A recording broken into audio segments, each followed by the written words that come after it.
ગજરાબેન ગણપતભાઈ સોલંકી. ક્યાંથી આવવાનું? સાયલાથી. બરાબર. શેના માટે માનતા રાખી હતી?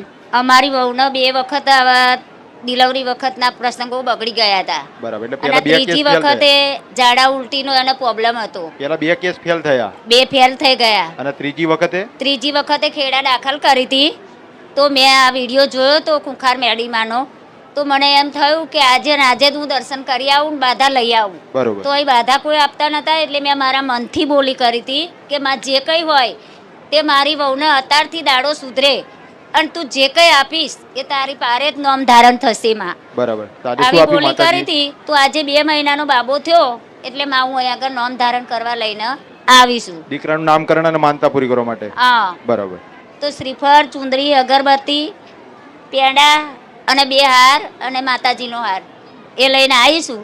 નામ ધારણ થાય એટલે 1101 રૂપિયા હું આલું છું. એવી તમારા મનથી માનતા મેં રાખી? મારા મનથી બોલી કરીશ.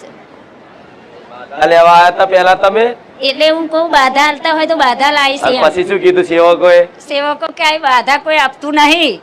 તમારા મનથી જ બોલી રાખો. મનથી રાખવાની એટલે મેં માનતા. તઈ પેલા મંડપ છે ને તઈ આગળ બાજુમાં રહીને મેં બોલી કરેલી. અયા, કે મહારાજ પૂછવું પડે, મારા સેવકો બાધા જ નહીં આલ દેતા ને પછી? ના, બાધામાં કોઈ આલી જ નહીં. બાધામાં મનથી જ બોલી કરી. માનતામાં શું ફરક એ કહી દઉં. પહેલા તો કીધેલું છે પણ ફરી એક વખત કહું. બાધા અને માનતા એમાં બેમાં ફરક છે. બોલવામાં જોવામાં એક લાગે બાધા માનતા, પણ બાધામાં માનતા ફરક છે.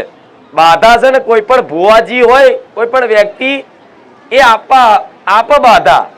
કોઈ પણ માતાજી હોય બાધા આપ કે જો તમને તમારું આ કામ થઈ જાય તો તમે મારો માંડવો કરજો, મારી પ્રસાદી કરાવજો, નિવેદ આલજો, સુખડી આલજો.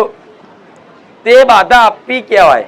અને મનથી રાખી હોય કે માતાજી મારું આ કામ થઈ જાય તો હું શ્રીફળ, ચુંદડી, અગરબત્તી કરીશ, તેને માનતા કહેવાય.